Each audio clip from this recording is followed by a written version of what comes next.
The COMEX was shut down for a piece of Black Friday. Someone had put in a request of withdrawal for so many ounces of silver, almost like a third of the silver that was in New York. JP Morgan owns and controls the largest stockpile of silver in the world. Well, if you have inside knowledge, could you flip your position in a moment's notice? Here you have JP Morgan through a blanket and says it's not available. US then is pressuring raw material coming out of Latin America. China restricts. Now you see why silver's going up every day. My personal take is,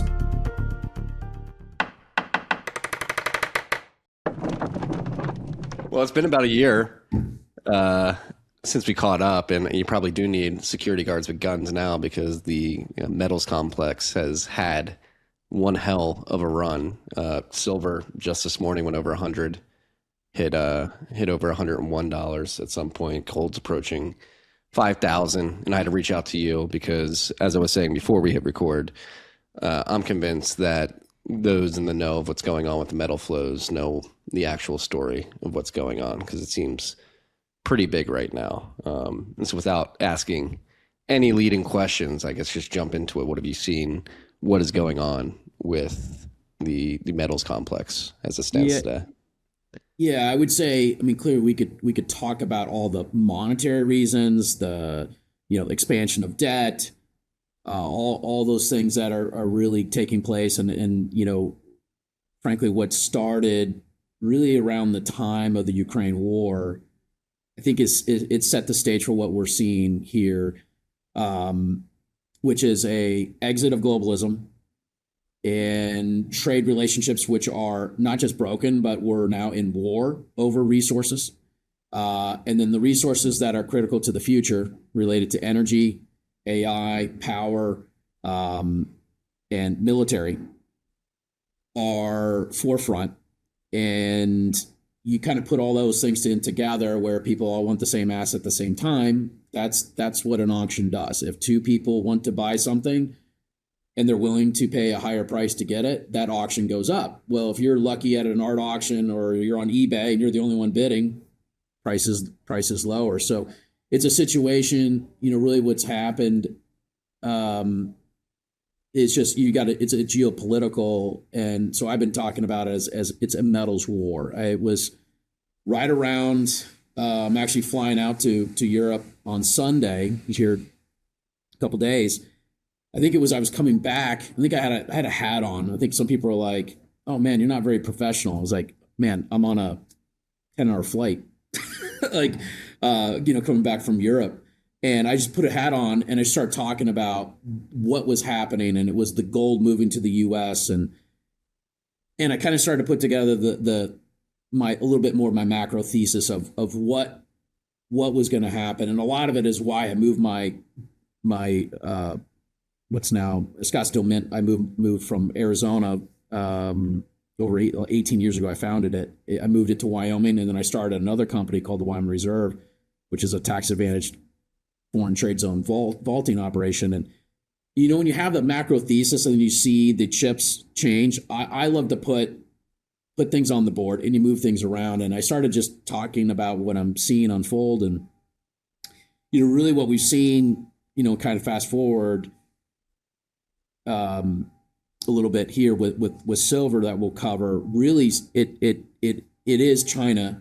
It's U.S. banks. It's U.S. government. That's what's driving the numbers right now. But I also think it started the Ukraine war when assets were seized. So, and I think this is even interesting in the digital sphere because is what is seizable and what is not. And so when Russia's assets, when we're talking balances at the Bank of England, whether that was physical gold, whether that was fiat currency, whether that was some oligarch's boat, like in a different port, the assets were seized. And I really think most of the BRICS nations looked at that and says, well, if that can happen to them, that can happen to us. And, if we look at the Ukraine war, it's clearly a proxy because there's not a lot of movement. It's just there's unfortunately a lot of death and money laundering and stuff. But China's really the one behind it all, behind Russia, because if Russia were to fall, China's now next. And so Trump's tweet It was December, right around Christmas of 24. He hadn't taken office yet. He'd just won the election. He gave oh gosh, sorry, my phone wasn't turned off. He gave a really interesting tweet out, and I don't think it was properly covered. He said, warning to the BRICS, don't start a new currency and don't back it. And I think we could all get our heads around, okay, the BRICS might want to try to create a competitor to the US dollar. I think we can all get around that, but I don't think people pay attention to what he meant by back it. It was gold. And so at that time, and what that means historically, if you think about it, whoever holds the most gold essentially has made all the rules. This is just throughout history. I mean, this goes back thousands of years. And then after World War II, even, gold is the settlement layer for the debts of everyone. And that's why Bank of England has held all the gold over the last, for decades. It's had the most gold in the world. And now even countries will pledge some of their gold as loan facilities through the World Bank for developing countries. I mean, so it's very much part of the financial system. But then you have this beast, China, whose military and economy has been growing decade after decade, saying, hey, we want our gold in China. Want it there. And so that had been going on for a few years when Biden was there and no one was really paying attention. What I don't think people were also paying attention, and I came from the risk management side in the mining industry, so have done some corporate risk management work in mainly, not just the US, but Latin America, a little bit in Africa. So I'm pretty aware of, resources and companies. And traditionally, I would say it was the US, Canadian mining companies, and Australian mining companies were kind of some of the biggest players in that arena. China over the last 20 years did a really good job of getting in particular into Africa. And they start cutting deals. And they said, hey, we'll build you an airport. We'll build you schools. We'll build you a port if you let us access to develop this mine, or access food. Because, China's just this massive machine. So really, and now we're starting to see these military coups in Africa that are probably going to pick up, like, who are they aligning with? Are they, unfortunately, Africa is a playing ground of resources and throughout history. And it's just a mess of problems. But China mopped it all up. And so I think what happened was Trump administration came in. And you can even go back to his first term. One of his biggest things he was worried about was computer chips, and says, hey, what happens if we lose Taiwan? So he decided to help bring, two massive Taiwanese companies into Arizona. So there's two multi-billion dollars. One's on the north end of the valley, and one's on the south. And so here we are many years later. I don't even think they're not fully online yet, but it takes that long to develop. But at some point, I think here we are in 2026. This could be a year Taiwan could go down. It could. It's definitely not a 0% chance. If anything, it's probably going up. And so I think the Trump administration immediately, and I felt it, I saw it, because I work with the banks, I work with some government work, I see metal movement and flow. And I'm like, the amount of material, and it started with gold coming to the U.S., it was under the guise of it was tariffs. The tariffs are coming. But if you're a country who's lacking in something, who needs something, are you going to put a tariff on that if you need it for your manufacturing? No, you tariff other things. And so all this material was coming to the U.S., but it kind of felt like, to me, it was so big, it was bigger than a bank, it was bigger than a company, and it was so disruptive to the London market that they were having gold delivery delays right around this time last year, late into the first quarter. If anyone is that disruptive into the financial markets, you get a knock on the door by some agency, Commodity Futures Trading Commission. It happened to George Soros in the 90s. It happened to Warren Buffett. No one is immune. They both try to corner silver, by the way, or not corner it. They took too big of a position. which kind of get into what's happening today. So if somebody is buying this much gold and it's disrupting the market and London's panicking, but no one's getting a knock on the door, it's got to be the federal government. That was the same time Elon Musk was saying, hey, back when he was doing Doge, he was like, let's audit Fort Knox. Trump says, hey, let's have a look. Now, we haven't heard anything since then. And I think probably on my last podcast, I said my take would be, is it good chance it was pilfered, right? Over how many years it's not been audited, and 50 plus. Some people might say we don't need it. It's there. We just tell you it's there. Who knows? Who knows what? I mean, we have seen so much government waste. The daycare stuff. Our politicians, unfortunately, on both sides of the aisle, are known to spend money or take money or line their own pockets. Unfortunately, maybe not all of them, but so who knows what took place. So that started early. Early 25. I mean, right. I almost felt like it was almost as if his team was already in contact with the banks before he took office. It was so coordinated. It was so big. And then when he took office, immediately the tariff agenda hit, heavy, early 25. And then it kind of came down into what's going to be tariffed at what rate and who are we going to do it to. And we're still having this topic. It's really not going away. And then comes up this whole critical minerals topic. And let's do a review. What's critical to the infrastructure of the United States? So kind of going back to the knowledge of, so if you think you need computer chips for your economy years ago, what about medicine? How much medicine is made in China and India? Where does the U.S. get? It's pretty much everything is made in those two places. And I do believe that this administration is taking its future a little more serious than previous administrations, and that goes back, probably decades. And it's also because the U.S. has been beat up, fleeced. Europe is fleeced, and look at Europe now is a hot mess in so many different ways. So you think about, if you're saying, hey, we lost out on Africa for the most part, we need to lock down the Western Hemisphere. And I actually was putting that kind of in motion, North and South America. And I do a lot of work with the Caribbean central banks.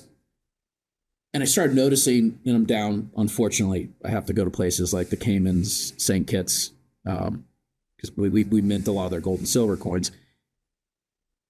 And I'm noticing military increases down there. And without saying too much, I started to realize they're doing what the Chinese have been doing, which is cutting deals, making sure they're aligned with what's going on in the region. And I would say for the most part, you would say the Caribbean definitely is heavier U.S.-centric, just historically. However, there's a few islands. There's a few places where the Chinese were building ports. They were building hotels. They were doing different things that you go, okay, maybe it is benign, but that's influence. That's influence over, who knows what. And then we watch, suddenly second half of 25, the U.S.'s military presence is increasing. And it started in Southern Caribbean really heavily. And then obviously we just took out the Venezuelan leader just a few weeks ago at the snap of a finger. And I feel like that's just the start of Latin America. To me, it's going to go all the way down.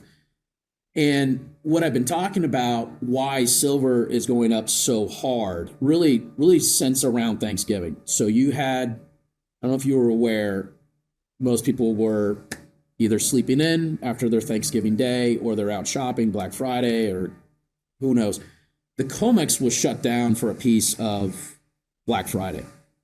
There was a server error. The cooling room wasn't working, so they had to shut down gold and silver trading. And, I'm making calls, what's going on? No one had ever seen it. It didn't make a whole lot of sense. But what we did notice is there was a huge request. What we did notice is someone someone had put in a request of withdrawal for so many ounces of silver that it was almost like, is this a mistake? And I think it was, don't hold me to it, I think it was like almost like a third of the silver that was in New York was requested. And then suddenly the thing freezes. It started back up. I mean, they shut down options tradings, everything's shut down. And then suddenly, it comes back. Then Monday morning, there's no withdrawal requests. It's gone. And everyone's like, it must have been a sort of mistake. We don't know. My personal take is it was the Chinese. They were either testing our markets or just wanting a lot of it in one shot. And I'm guessing whether the U.S. government was directly involved, the banks were, and I think it was JP Morgan. And they probably said, hey, you can't take it from us, but we'll get it for you in other markets. And at that point, look up the price. I think we were in the 50s. Here we've doubled. I mean, for silver to double in less than 2 months, this is historic. And it's not even that volatile. It's just like every day. What I actually think has happened, and I've been talking about this, is that the JP Morgan owns and controls the largest stockpile of silver in the world. A lot of people say, oh, well, they're always short. Well, if you have inside knowledge based on someone who calls you that someone's a big buyer, could you flip your position in a moment's notice? Banks are profit centers. So I think what they did was, so we call it in the industry, they threw a blanket over all their inventory and said, none of this is for sale. And then they went long, because they're always using, whether they're doing covered calls, just outright hedges. And then these banks also control the mines, that they're buying, financing the material. So a lot of times people say, oh, well, that bank is net short, but they actually bought pre-production ounces that are coming out of a mine every month. So it's really just, maybe they're just hedging and they're not it's not a naked short. So there's a lot of misinformation out there. And now this new AI slop on X and YouTube is just, there's so much, it's all like half truths and information. And then you've probably seen it and on all sorts of topics. So yeah, that took place. And I do think that China is the highest level, but also India. And I'll get into why are they buying so much metal is going back to the military. The U.S. is restricting ore, the ships. So we heard about, remember, tankers were being seized from Venezuela. It's not just oil. We have plenty of oil. Oil is important. Absolutely. That's a metric, but there's no doubt that Latin America is where most of the precious metals that's a huge piece of it. So a lot of that, what's called concentrate. So when you typically, a typical mine either produces something like, think like a 40% grade. Some of them can internally do and produce something, maybe if they have an on-site small smelting operation, they can get it to a doré, which is more like a 90% concentrate. So the refineries in the United States are only, they can't take concentrate because of EPA rules. So smelting is basically, just think like burning. You're basically burning rock. You're burning it to separate the materials. That's the first step. And then you do basically chemical and electrical processes to refine the material down to a high grade. So most of the smelting in the world is China. So this is really wild. So if China's getting choked on raw material, are they concerned about their manufacturing? Are they concerned about their military production? Yes. So a lot of people are hearing about the Chinese have export controls on silver, and they do. Why? It's because their feedstock it's under pressure. So the U.S. is basically locking down Western Hemisphere. We can cover Greenland. All this is really correlated to two things, and I'm going to go with the military of the future is tech. It's drones, it's heavy duty satellite, it's I mean, you can look up what metals go into a Tomahawk missile. If you don't have these minerals to do these things, you can't keep pumping things out. So China restricts their metals on outbound, and so they're now reviewing who is buying the raw material, where is it going, and one of the big buyers was India. So India's like, wait, we can't buy as much as we need for our manufacturing from China right next door. So now India's on the open market buying silver as well. So here you have JP Morgan, who says, through a blanket, says it's not available. US then is pressuring raw material coming out of Latin America. China restricts. Now you see why silver's going up every day. It's really this simple. And all the other factors we could talk about, the monetary, the government spending, yes, but this is why it's so acute, and it's why it's so happening. So I posted today on X. This is not going to stop until China, in particular, China stops bidding. So when they come up for air and say we got enough for the moment, then we will probably see, it's almost like who's going to blink first, like how much do you have? But the thing is, every time it's dipped a little bit, it gets bought up. And that's the other thing, is that we're in mercantile banking. So if globalism is dead and we no longer trade well, you now have banks who sit in the middle. Many banks are multinational. And so they will trade and buy. So a lot of these guys and a lot of these bankers can't even go on TV right now. They're not putting out research reports because they have an order in. And what that order is, Marty, is I have an order to buy so many of something. I got to accumulate it quietly, build a position. And so they're buying every day. Don't let it go up too much. Let it come down, and then they hit it again.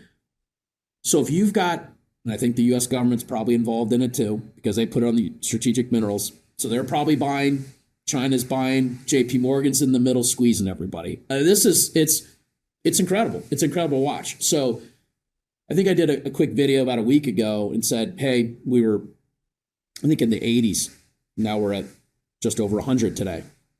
And I'm like, this thing could go to 150. It could go to 50. And it could happen all like in a matter of a week or two.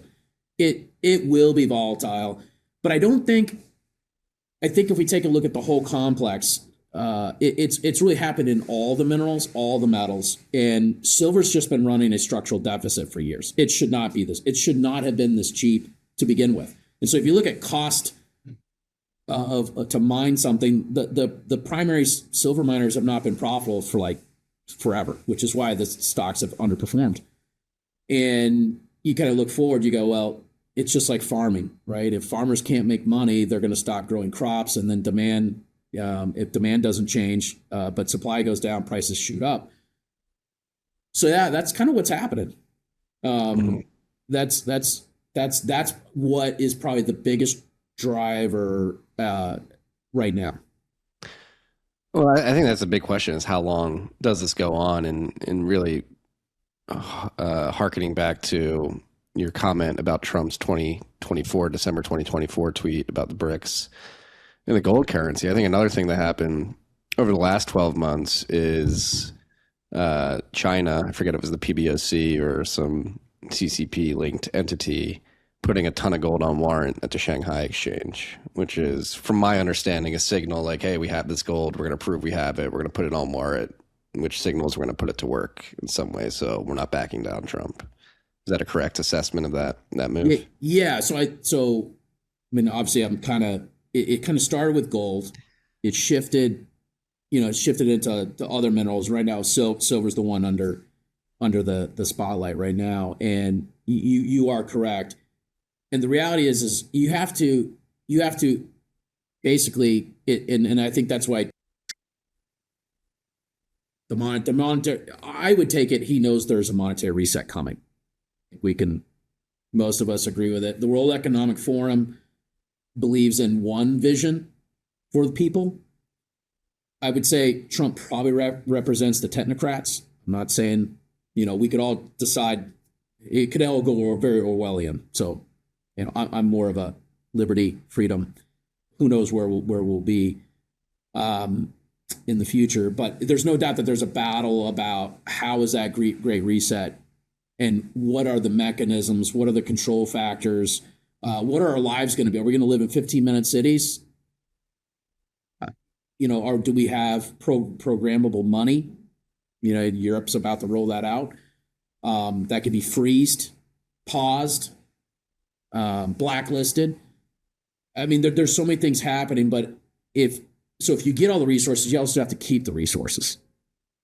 So, I mean, whether you think it's gold or Bitcoin, if you don't control the Bitcoin mining, could someone conquer another nation and say, hey, I'm taking your resources, such as your data centers, your mining rigs? I mean, yeah, totally could. We're playing. I mean, U.S. just moved right into Venezuela, moment's notice. Now he's knocking on the door of Greenland. So can China just do this to Taiwan tomorrow? I think the answer is yeah.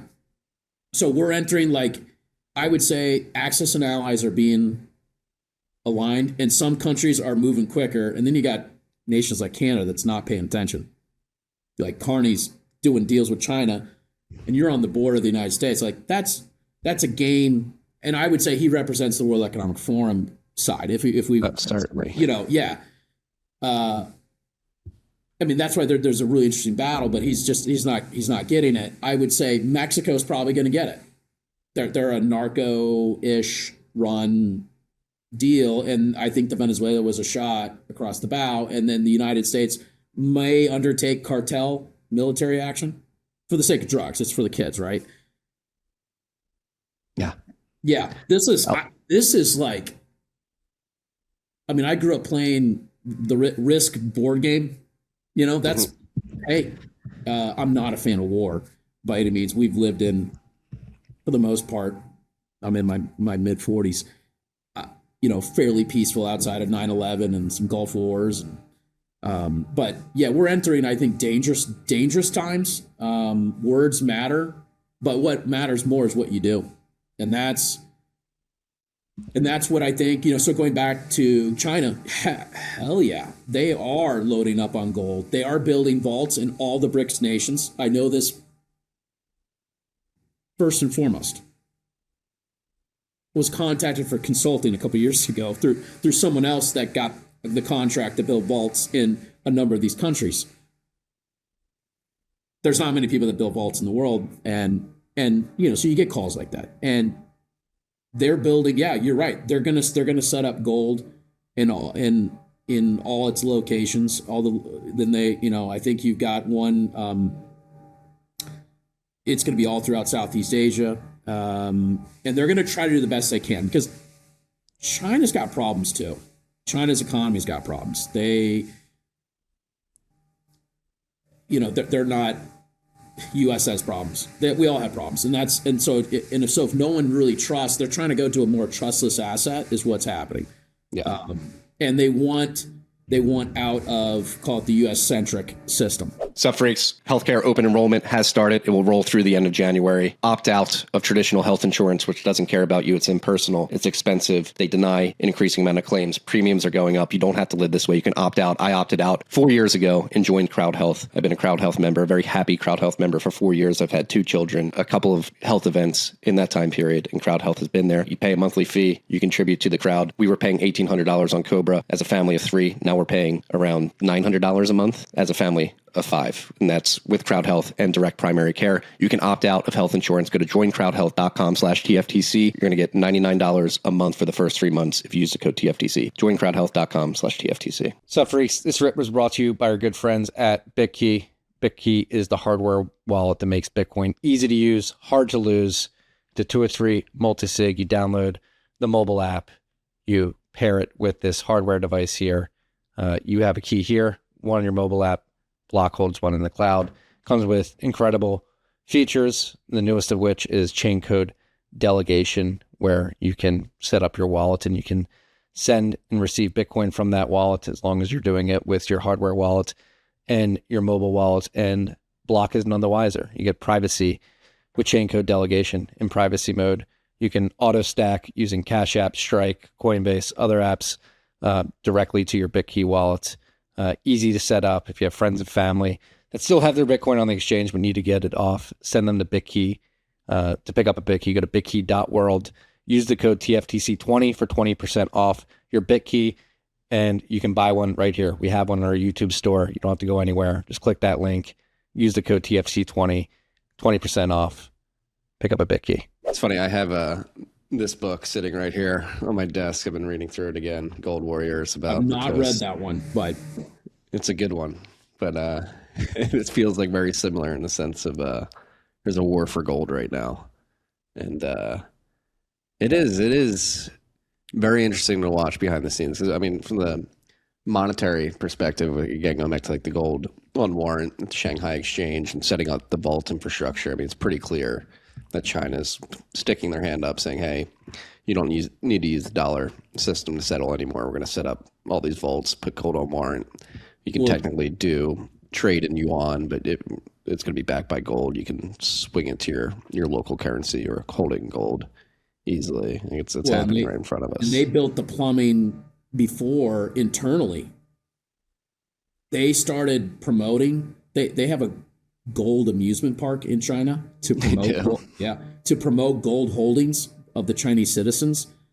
And it's going to be my next comment of what's driving it. But then they required that insurance companies hold gold on their balance sheets. Like, those are things that Western banks don't do. Western banks, you can walk into bank branches in Canada and buy gold and silver bars at the banks, and my company produces some of it, for TD Bank, for example. But in the U.S., that doesn't exist. Gold's a relic. It's a pet rock. Those were the headlines on Wall Street Journal a few years ago. China put the plumbing in before, and they're doing it. And so, and now, I don't know if you've seen videos of the Chinese people buying physical metal and their gold in the malls. It's not stopping. And so I think if we look at, I don't know if you've seen, as a nation, take even a smaller country, as it goes from a third world to a second world to a first world, the consumption of energy, cotton for clothes goes up, energy, you're using higher tech cell phones. So all your resources per capita go up. Well, not only that, but now they've got money. And so a lot of these Chinese businessmen, it's not just party members that have money. It's like the country's got legitimate money. And so they're consuming more and more things. And so now here's also what's happening with silver. Silver was kind of used just as an industrial metal, not so much a precious metal. And now as it's going higher in price, it feels more precious. And I mean, what's wild is I bought my first silver when it was like $4.50 an ounce. So you could buy, what was a 100-ounce bar, let's say it's the size of this phone. You buy that for $450. Well, now that bar is, roughly 20 years later, it's stinking $100,000. Well, you can think like in the eyes of foreign cultures that had gold as a precious metals. Indians have gold in their dowries. Mm-hmm. And so suddenly silver gets a little more interesting for people to want to own. And I think that's what's driving this as well, is that in 20 years ago, 10 years ago, the only markets that really mattered was US and Europe. That would drive, if there's some financial event, even just a couple years, Silicon Valley Bank goes down, the Chinese don't care about that. Well, now everything's like, it's changed. It's changed. And I think we've seen it even in the Bitcoin space. How many people own Bitcoin in other countries? And it's just interesting to watch, I guess, estimates of where things are mined, those types of things. It's spread, and it's not just the U.S. that controls. It's just not U.S. citizens that moves markets. Same thing with stable coins. That's a gigantic growing marketplace. So I think that's a driver, and that's not going to stop. And so this, I would say, and I'm also involved with people that consult for the biggest central banks. Mm-hmm. They're not stopping buying gold. You saw the news from Poland this week? I did not. Poland announced either a 20 or 25% increase this year in their gold holdings, which would make them one of the most elite gold holding nations in the world, like a top 10. That would take their reserves up to 37% based on current value. 37% in gold. Check this out. I believe roughly a third of what they're buying is going into New York. When you start thinking, historically, war, escrow, financing. Poland's building a military. They're on the front lines. They're really not aligned with the EU. It wouldn't surprise me if they leave the EU. So the central bank, but they're not going to stop at 37%. The US dollar's cooked. Right. It is. And so whether you believe it's going to be one asset or another asset, frankly, a lot of people don't know where to put it. And I just kind of look at these big players are buying gold on a regular basis. And this is like, it's a kind of an easy investment right now, even at these levels. And I'll tell you why.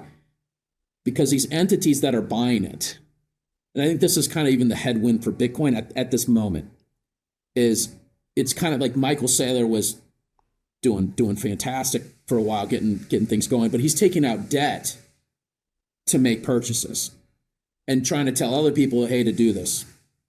And obviously there's a big push, for strategic reserves and getting governments into it. Well, why do everyone want governments to get into it? Because they have unlimited fake money. That's what's happening. So they can just print fiat every single month and buy whatever they want. You want to, until the economy topples over like Zimbabwe, but for the most part, that's what India's doing. That's what Poland's doing. They can just issue more, buy more. And now Switzerland's been doing it. Switzerland's been doing it. Now, this is also interesting.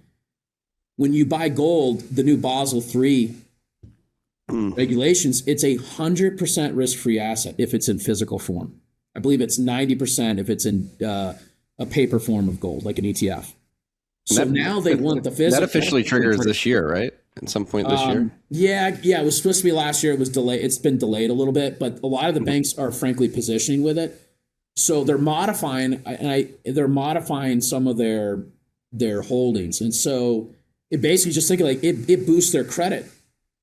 And some of the headwind, I think, poor, and I love, what's going down in El Salvador and, with Bukele. The moment he bought Bitcoin, he got put on the nasty list with bankers. They didn't want to give loans. It was as if it was worth nothing and then worse when he did that. And so they didn't even look at it like an asset. And so I think this has been some of the headwind for seeing other nations do it in a big way. Obviously, I think we're seeing, is it Bhutan is doing some interesting. Bhutan's been mining. I think there's going to be a few that are like, hey, let's be a little unique. Let's be a little different. Maybe we can get ahead of the curve. Ethiopia's gotten into Bitcoin mining in a big way. Yes. Argentina's talking about it. Yeah. And so it's fun to kind of watch the various and those guests that don't know, while I'm in the precious metals business for nearly two decades and then mining before that, I've also been in the Bitcoin world as well for quite a while and hold it on my balance sheets at Scottsdale Mint, and have for longer than Michael Saylor has been in it. So I like it. I like it, and I'm just not a maximalist. I'm a classic asset guy, and I also like the new school. So, and frankly, why? Because what happens if Bitcoin does become the dominant player? I don't think gold goes to zero, but let's just say Bitcoin has a gigantic role to play. I want to make sure I'm in it. That's what do you call that? A just in case bag, Yeah. But realistically, it has performed quite well. Amazingly, it's obviously been a bit boring in the last 2025, but that's just what happens. Everyone is expecting these cycles to always perform exactly, and but yeah. So I'm always open. You always want to be open minded, watch history, pay attention and move, kind of going back to the board, move the chips on the board as you see it and try to adjust your personal life, your business, whatever. There are cracks in the foundations of your money. Governments around the world are managing record debt the same way they always have, by debasing their currencies, and the effects are already showing up across markets. In his report, The Debasement Trade, James Lavish explains why the shift is reshaping portfolios, why gold tends to act first, and why Bitcoin often follows as the implications become clearer. On January 28th, James joins Unchained live for the Age of Debasement, a presentation and Q&A expanding on that research and exploring what this environment means for long-term investors. If the playbook no longer explains what you're seeing, this event helps put the pieces together. Register now and get early access to the report at unchained.com/TFTC. That's unchained.com/TFTC. Sup, freaks? This rip is brought to you by good friends at Silent. Silent creates everyday Faraday gear that protects your hardware. We're in Bitcoin. We have a lot of hardware that we need to secure your wallet emits signals that can leave you vulnerable. You want to pick up Silent's gear, put your hardware in that. I have a tap signer right here. I got the Silent card holder, replaced my wallet. I was using Ridge Wallet because it's secured against RFID signal jacking. Silent, the card holder, does the same thing. It's much sleeker, fits in my pocket much easier. I also have the Faraday phone sleeve, which you can put a hardware wallet in. We're actually using it for our keys at the house too. There's been a lot of robberies. They have essential Faraday slings, Faraday backpacks. It's a Bitcoin company. They're running on a Bitcoin standard. They have a Bitcoin treasury. They accept Bitcoin via Strike. So go to slnt.com/TFTC to get 15% off anything, or simply just use the code TFTC when shopping at slnt.com. Patented technology, special operations approved. It has free shipping as well. So go check it out. No, it's so fascinating. We just hit 102 on silver. I got the chart up here. So we can go many routes from here. I definitely want to touch on Greenland, but like thinking about like the dollar being cooked, like it's obvious that, to me at least, and to many others, that it's cooked. There's something going on. It's just being expressed in gold, in silver prices, and maybe Bitcoin at some point later this year. And I feel like, what are your thoughts on like the Trump administration's understanding of this? And because publicly at the posture, like we want the dollar to be strong. I think a lot of the push for the stable coins is to drive demand for treasuries, but they're also sort of like, if they are actually pulling physical gold into the country, they understand something's going on, but they have to play this narrative game as all this is happening. I'm gonna go with, so I had one of Scottsdale Mint's customers on a wholesale level rented an office from Trump more than a decade ago, pre-politics. You know how they paid the deposit? Gold. He took it, and they'd made a press release at him. And he was there standing holding it. He likes gold. And the funniest way is, Trump is like the master of memes. He's whether he does the memes or he does things to have memes happen. Look at the Oval Office. That thing is all gold now. Like all the frames, everything. And actually, I've got, it's a friend of mine owns a statue production company, and they just put in a gold plated, if you look at the Oval Office, you see a Constitution with an eagle on top of it. He just made that for Trump. He did some stuff for him in Mar-a-Lago. It's also gold plated. I almost feel like he's signaling that, even when they say, look, there could be other messaging when they call it it's the golden era, it's the golden age. But it's also could be a little mimetic, a little bit. And look, when I say the dollar's cooked, that doesn't mean we won't have a U.S. dollar. It just might have to be reformulated in something. And that's the other thing. I actually got blamed the other day on a podcast because I said never bet against America. And so oftentimes I think people that are in alternative assets, you get so disappointed with government. And yes. But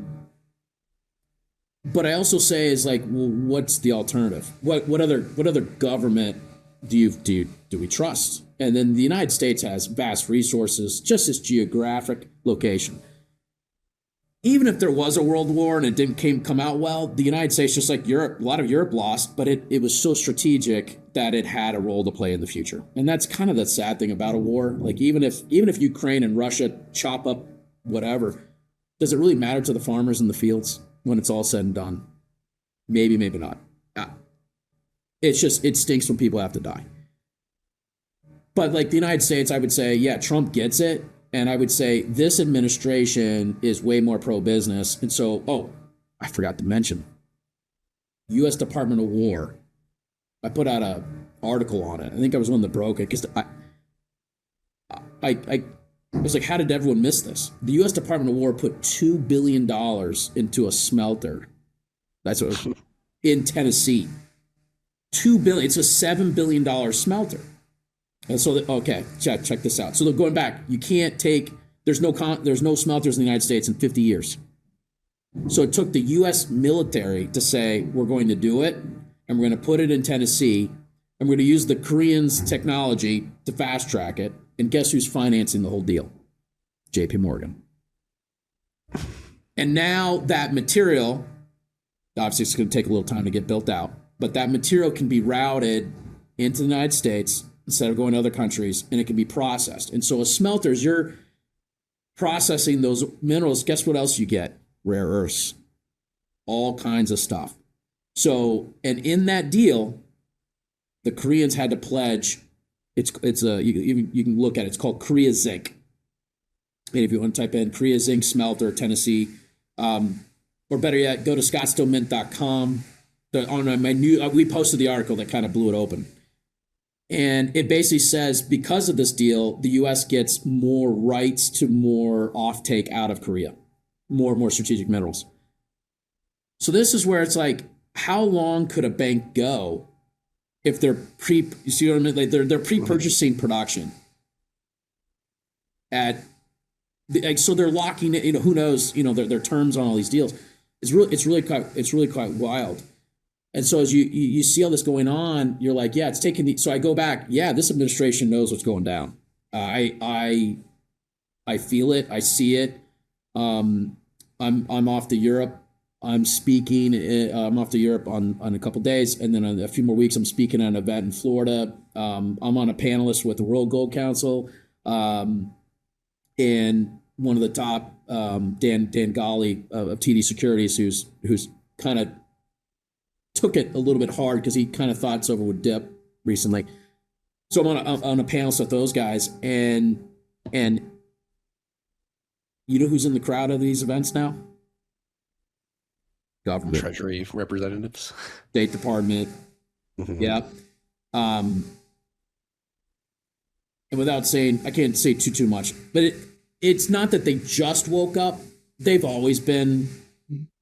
But it is so important to this administration that I haven't seen anything like this. Yeah. Trade deals, relationships. Basically they're making sure the rails are in place for the future, for manufacturing, for jobs, for security. If you lose the AI race, you're done. You will not be the leader of the future. So you need all of it. Yeah. So, it's a mad dash for everything right now. It is a mad dash for everything. And that's why it's exciting to own things where there's a hidden hand behind you, like the biggest of the big and the big, who can just fictitiously buy it. And that's what we're seeing. And so I would say to the listeners, what we're watching right now, I would say some could call it a new world order. I would call it's a paradigm shift. We are entering a new. We're going into a new financial system. We're going into a new trade system. We're going into everything's going to change, and frankly, there's going to be a lot of things that we're not even talking about that's going to happen that we're going to learn about. So I don't see this. It's not it is. I would say this. This is not a trade. It's not a trade. This is phase shift. This is a shift, and so it will be volatile, as I mentioned earlier, but I feel pretty comfortable if you want to talk about the Phair Sinclair ratio. As you mentioned, why I'm in this business is, so I graduated with a degree in risk management out of Florida State. I'm 22. I'm working for what's now Willis Towers Watson. It's a big insurance broker. And I remember I met this old timer guy. He was talking to me about copper. It was like 40 cents a pound. He's talking about the Chinese manufacturing, their consumption of minerals. The Olympics are coming. They're building these dams. He's like, son, if you buy copper right now, you're going to be a wealthy man. I'm 22. I have not a lot of money. I maxed out all my credit cards and I bought some mining stocks. And you know what? When copper broke $1 a pound, I did quite well. And kind of understanding that, suddenly I said, hey, I'm going to go after mining companies as a career. And so I was 24 years old, landed a $1 billion gold mining company. And then I just solved their problems, did all kinds of things from trade credit, ensuring their accounts receivables, to I did political risk. I did projects in Latin America. I did a political risk program, did a $120 million deal in Venezuela for a gold mining company. That without saying it, I might put it in a book at some point. Mm-hmm. It was nationalized, but and it went to the World Bank for about 10 years. It settled just a few years ago for $700 and something million. And I was involved with that company years ago. So I'm just way too young, experiencing, learning things young.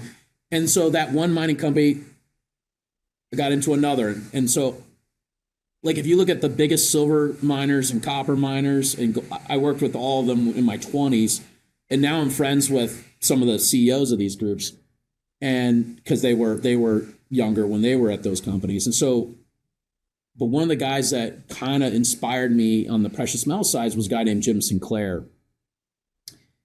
And he in the 70s was probably the biggest precious metals trader in the world, but not necessarily all that well known. He made a call in I believe it was 72, that, you know, gold was in the 100s.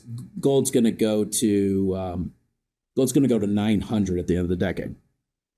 1980 hits, 887.50 was the top. Day after, I think he's on like Bloomberg Radio or something, and he said, it hit my number, I'm out. Paul Volcker just raised 4 full percentage points, 4.0 in one day. He goes, gold's done for a while, I'm out. So he was out for basically 2 decades. 9/11 hits, and he starts watching the U.S. government spend. And he goes, I'm back. And he goes, gold is like 200 and something. I think it's been traded 225, 250. And he goes, 1650. 1,650? That sounds like a penny stock. And he goes, you guys don't remember me, do you? So I'll go back. Oh, Paul, he was such a good trader. Paul Volcker hired him to liquidate the Hunt Brothers silver position. Really? To unwind that, yeah. So he well known. Oh, and it was also on the cover of Fortune magazine, dubbed Mr. Gold. So he comes back and says, "Hey, gold's going to 1650," but he was like, "You guys don't remember how I came up with the number? There's a ratio." And he goes, "During times of financial crisis, foreign central banks value the reserve currency of the world and gold as what's the foreign debt of the United States." And then the stated gold holdings. And at what price does it need to be to balance? And, you know, in 2011, he said it would be, you know, about 10 years. 2011, gold hit it went over 1,800. And Jim, I would say I used to fly to see him, talk with him. And he was on, I would say if he was alive today, I think he'd be revered, proud. It's just he just wasn't that well known, but he was on CNBC and Bloomberg a lot. You can go back and find him. And so I was on a Kitco podcast last year, and I'm like, I'm bringing this ratio back, and I'm going to call it the Phair Sinclair, because we're going to go higher than he would ever believe, and I want to kind of help like provide those guideposts. So you can go on Grok and say, tell me about the Phair Sinclair with a Phair with a P ratio, and it'll kind of explain, that mechanism. And right now, that ratio is at 35,000 for gold. So I was born in late 79, so it hit that ratio 2 times so far. Is it going to hit it again? But I think this is where it gets interesting, Marty. What do you think the U.S. is going to have more debt coming, more foreign debt, or is it going to just stay flat? It's probably go up, right? So realistically, that number is going to go up. So it doesn't mean it's a straight shot, but I think that's where when people start to think about, and I've been in the space long enough, like when gold crossed 1,000, people are like, no one's going to buy an ounce of gold. And it's everyone buys it. Not everyone, but it's vibrant. And the same thing with silver. Silver hits $10, no one's going to buy it. $20, no one's going to buy it. And it just kind of keeps going. And a lot of people go, this doesn't make sense. It's speculative. These prices, they don't make sense. But these are historical ratios. And frankly, if you were to reprice a lot of these assets in S&P terms and all these things, you're like, man, gold and silver. That's what I was saying early in our talk. It's catching up to where it probably should have been, frankly, just recently. Mm-hmm. And the reason was, going back to the auction, there wasn't enough people in the arena bidding.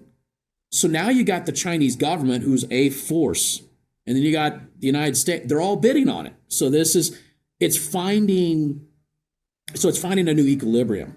And if you're a consumer who's, you're just retail and you've owned it. I mean, how many grandpas probably bought coins, for $2, $4?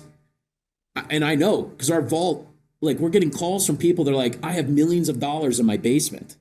What do I do with it? And we're helping to get it transferred in to a vault that's audited, statements. And if something happens to grandpa, for example, their estate knows what they got liquidity. They know it's real. It's been authenticated. Well, these are not problems that people didn't have that problem before. So it's kind of wild watching, the industry kind of been proven right. I would say people were just early. And that's, frankly, that's the same thing probably with a lot of other assets. You can be early. It just wasn't the right timing. Whether how many times, even take Bitcoin, how many times do people think they bought the top? Only, just give it a few more years, and you know what? It wasn't a bad entry, and dollar cost averaging in. So it's been kind of fun to watch this journey. I thought it was all going to go down by 2010. Like, I thought the dollar would end, and here we are. It's 2026, and I would still say this is going to be a long journey. To me, it feels like 2030, 2032. Look, you kind of even look at when people are talking about trying to do a reset, but things could be delayed. This thing could keep going, much longer in terms of the journey. But so that's how I'm kind of seeing it. So yeah, that Phair Sinclair ratio thing, it means a lot to me, because I would say Jim was a mentor, and he kind of pushed me into the space. And how I got into the business, I was originally working with mining companies, but I kind of had to wait for them to do something to have fun with it. And 2008 hit, the financial crisis. Homes were, real estate was falling apart. Silver was, upper single digits at the time, and you couldn't get it. But I had contacts in the industry, so I started at my guest bedroom in a condo. Started buying silver because I could get a hold of it and sling it on eBay. So my wife was my first packager, my first employee, off we go. So now I'm in a facility where I think we're under 60,000 square feet right now. So and still expanding. And so I feel blessed from the Lord for good knowledge, patience. It has not been easy, always in life. And, I think sometimes people buy things out of greed. And I think you got to have passion. And so there were times where friends tell me, Josh, I buy gold. I'm like, don't. Because I didn't, it was kind of a dead asset for a number of years, and where you could have done better in real estate. And so I don't like to give exact predictions on when to buy and when to sell. But it is something I'm long-term passionate about. I believe in, and it's been, as I'm getting a lot of congratulations from people, and I'm like, not really. I feel good. You can be in a business that's just kind of grifting, let's call it grifting off of people. But when you're in an asset that could potentially change people's lives or protect them, and I still believe that, going forward. And that doesn't mean that it's always going to be dead accurate on your timing or whatever. But it's fun to be in a space that you have a passion for and you believe in, for sure. I know that wholeheartedly. Similar why I'm in Bitcoin. And I mean, I don't want to get too preachy. You mentioned the Lord, and I think there is like a moral aspect to this too. Like I think the truth is on our side. Like the world should operate on sound money, and the people. Look, there's always knuckleheads in every industry, but I would say like a lot of my customer base, through the years, really good people. A lot of people that would call Jesus Christ their savior.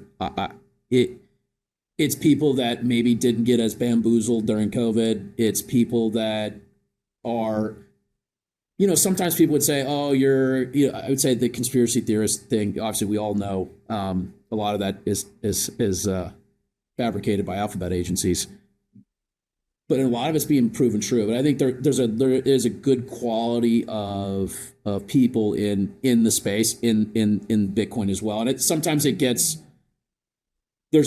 gravitas people out there that are a little too bombastic in their success or whatever. And but I would say, yeah, to your point, be a steward of your knowledge, be a steward of your resources, your skills in what you do is, and just for me, it's give glory to the Lord in what you do.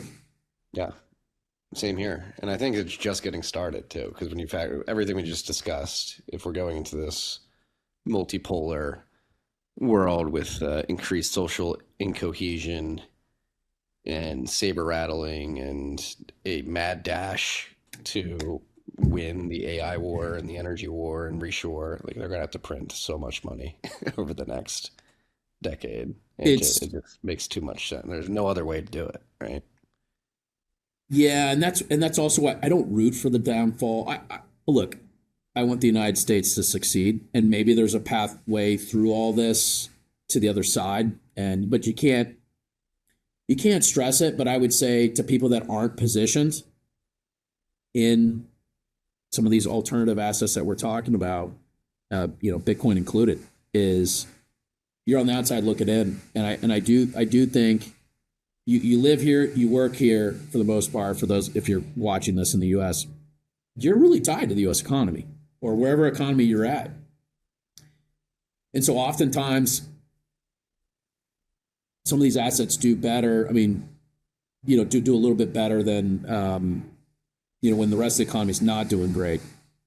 And I there's no doubt. I think there's been some element. In the crypto world, liquidity's gotten tight. It obviously boomed in, kind of that 2021. It was like the roaring 20s of 100 years ago in 21.